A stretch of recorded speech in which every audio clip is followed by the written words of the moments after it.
Teman-teman sekalian, mulai saat ini sudah mulai membuat roadmap penelitian untuk masing-masing pribadi, sehingga kita bisa rancang ke depan arah penelitian kita itu kemana.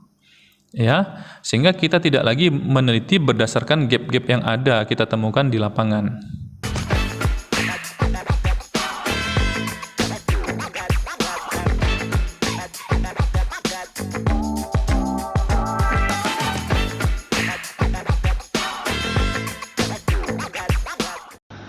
Assalamualaikum warahmatullahi wabarakatuh. Ketemu lagi dengan saya di sini Julpan Effendi di Channel of Education Discuss Online. Kali ini kita akan membahas tentang roadmap penelitian bersama Ketua LPPM STMIK Royal Kisaran, Bapak Dr. Andi Sapta, MSI MPD, untuk menjelaskan bagaimana dan apa roadmap penelitian itu. Untuk itu saya persilakan kepada Bapak Andi Sapta. Silakan Pak. Baik, kali ini kita akan berbicara masalah roadmap penelitian. Jadi roadmap penelitian itu adalah sebuah jalur penelitian untuk seorang dosen, baik dosen yang baru memulai karirnya maupun dosen yang cukup mumpuni di dalam Tridharma perguruan tinggi. Namun, banyak di antara dosen yang lupa akan roadmap penelitian. Mereka lebih asik dengan gap-gap analisis yang ada mereka temukan sehari-hari, sehingga mereka lupa dengan perjalanan penelitian mereka. Kali ini kita akan membahas apa itu roadmap penelitian dan bagaimana cara membuat roadmap penelitian. Jadi yang pertama, bagi dosen yang masih newbie, yang masih pemula, inilah saatnya bagi teman-teman dosen yang masih pemula mulai untuk merancang roadmap penelitiannya sesuai dengan bidang ilmunya.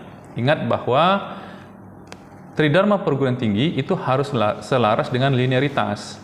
Jadi teman-teman harus menyesuaikan bidang ilmunya apa, kemudian mengajarnya apa, lalu penelitiannya arahnya kemana. Itu harus disatukan jadi satu garis lurus yang banget bagus sekali. Nah, selanjutnya bagaimana dengan dosen yang sudah melakukan penelitian namun belum memiliki roadmap penelitian? Nah, di sini akan kita bicarakan. Kita akan membahas bagaimana langkah-langkah awal dalam sebuah pembuatan roadmap penelitian. Jadi yang pertama, kita adalah melihat ke Google Scholar. Lalu di sana kan ada data-data penelitiannya. Kita tinggal lihat, lalu kita klasifikasikan. Nah, kita ambil contoh di sini, kita mulai dari 2016. Di sini kita melihat dosen tersebut ada beberapa penelitian di tahun 2016. Lalu kita ambil satu aja. Kita ambil satu yang kira-kira memang kita harapkan menjadi sebuah roadmap penelitian yang baik. Ya, dalam hal ini kita mengambil publication of the assessment learning outcomes talk social media. Nah, di sini kita ambil sebuah judul yang kita harapkan nanti menjadi landasan untuk melaksanakan roadmap penelitian. Ya, state of the arts-nya dari sini dia. Lalu di tahun berikutnya di 2017 juga kita lihat di sini ada 5 penelitian di 2017. Pilihlah satu penelitian yang diharapkan menjadi roadmap yang bagus yang berkaitan dengan judul sebelumnya. Nah, di sini kita mengambil the use of rewards in improving self efficacy. Nah, di sini maka kita akan ambil yang di tahun 2017. Ya, penggunaan reward dalam meningkatkan self efficacy ya. Nah, kalau sebelumnya kan bagaimana tentang assessment learning dengan menggunakan sosial media. Lalu di 2018 juga ada beberapa penelitian, maka kita pilihlah di 2018 ya, dalam hal ini ada 2 judul yang dapat diikut sertakan. Yaitu yang pertama, Assistant of Parents in the Learning at Home, dan yang kedua adalah Use Edmodo in Improving Self-Efficacy. Jadi ada 2 judul yang dapat dikaitkan menjadi roadmap penelitian. Ya, seperti ini ya. Oke, ada 2 judul.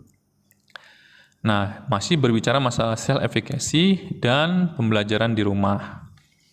Lalu yang berikutnya di 2019 di sini ada 2 judul. Di sini 2019 dia mengarah pada judul Teknologi Application in Education and Learning Process.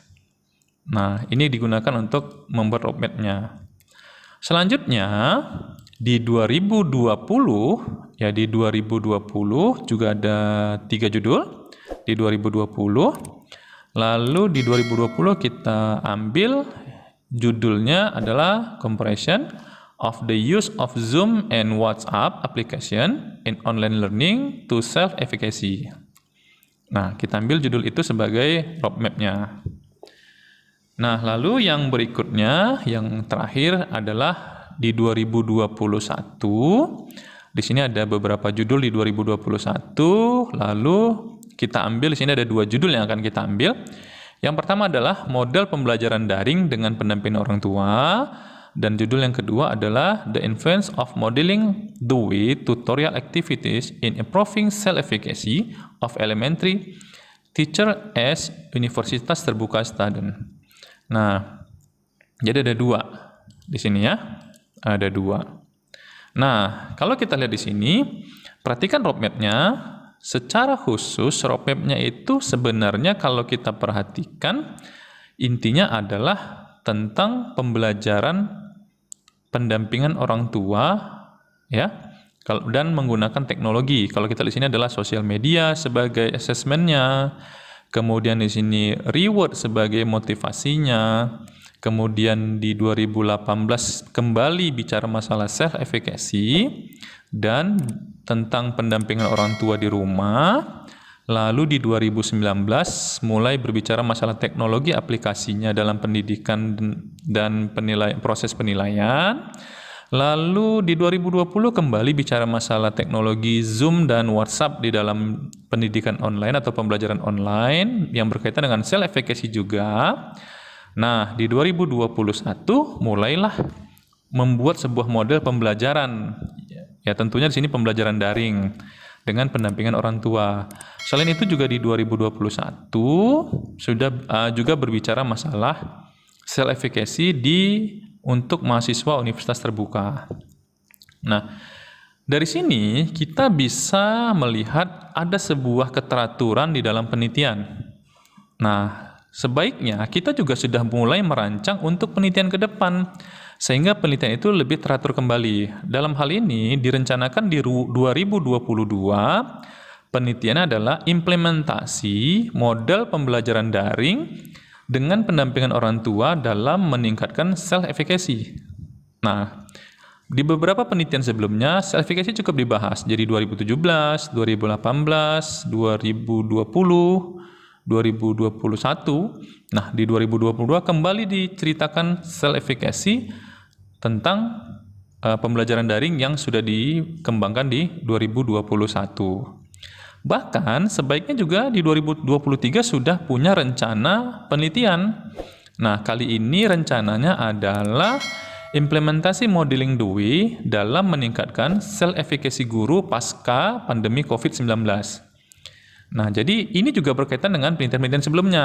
Apa itu? Yaitu berbicara tentang self-efficacy. Jadi dia teratur dia. Nah, bagaimana kalau seandainya penelitian itu tidak jadi dilaksanakan? Itu lain cerita, gitu. Kita kan boleh merencanakan masalah nanti terjadi kendala atau terjadi perpindahan judul penelitian atau metode apa yang akan diteliti itu nanti. Jangan dibayang-bayangkan terlalu dalam.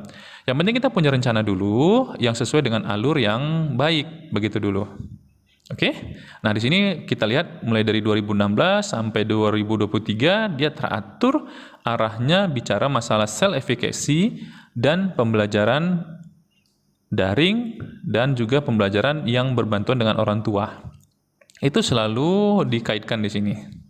Oke, sampai sini bisa dipahami ya teman-teman sekalian. Artinya kita sudah mulai merancang untuk roadmap penelitian.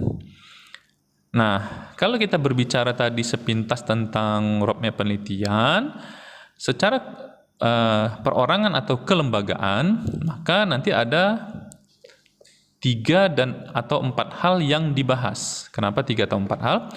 Bicara masalah per individu, maka penelitian kita itu harus dikaitkan dengan R&D, Research and Development, kemudian bicara masalah teknologi, kemudian masalah produk. Lalu untuk bicara kelembagaan, dia akan ditambah satu lagi market. Bagaimana penelitian kita mampu menjadi sebuah produk yang mempunyai nilai jual. Secara pribadi juga boleh, tapi sebaiknya juga dia dikoordinir oleh kelembagaan. Makanya penelitian setiap dosen harus disesuaikan juga dengan roadmap institusi supaya dia sejalan, gitu ya. Nah, kalau kita lihat roadmap yang ada di sini, bagaimana kaitannya dengan keempat hal tersebut?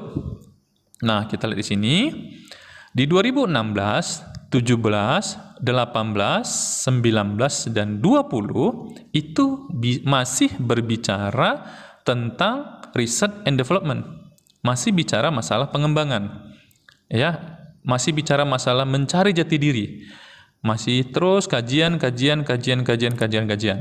Nah, di 2021 sudah mulai terbitlah sebuah teknologi, ya, sebuah teknologi dari hasil kajian-kajian sebelumnya. Begitu dia. Jadi memang dia ritmenya dia harus rapi dan teratur seperti itu.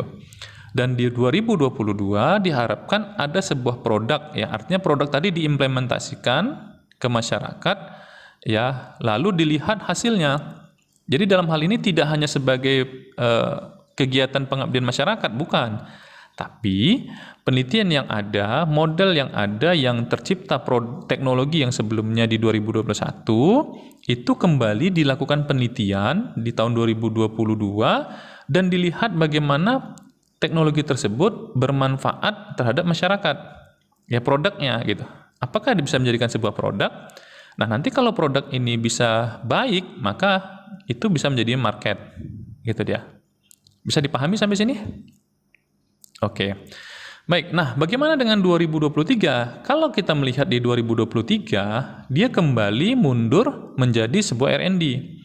Nah, kenapa? Karena ini kembali mencari jati diri, apakah produk tadi dapat berbicara masalah cell efficacy. Nah, mungkin akan di 2024, 25 dan seterusnya produk itu akan dikembangkan menjadi teknologi dan produk kembali. Begitu kira-kira roadmap penelitiannya. Nah, ini bukan yang sempurna, tidak, namun ini dapat menjadikan satu contoh untuk teman-teman membuat sebuah roadmap penelitian. Artinya, teman-teman sekalian mulai saat ini sudah mulai membuat roadmap penelitian untuk masing-masing pribadi, sehingga kita bisa rancang ke depan arah penelitian kita itu kemana. Ya, sehingga kita tidak lagi meneliti berdasarkan gap-gap yang ada kita temukan di lapangan. Begitu ya. Oke, demikianlah tadi sedikit penjelasan dari saya tentang roadmap penelitian. Mudah-mudahan dapat menambah pengetahuan kita bersama di dalam pembuatan roadmap penelitian. Oke, terima kasih Pak Julpan. Demikianlah penjelasan singkat tentang roadmap penelitian yang sudah disampaikan oleh Bapak Ketua LPPM STMIK Royal, Bapak Andi Sapta. Semoga video ini dapat bermanfaat untuk kita semua. Terima kasih. Wassalamualaikum warahmatullahi wabarakatuh.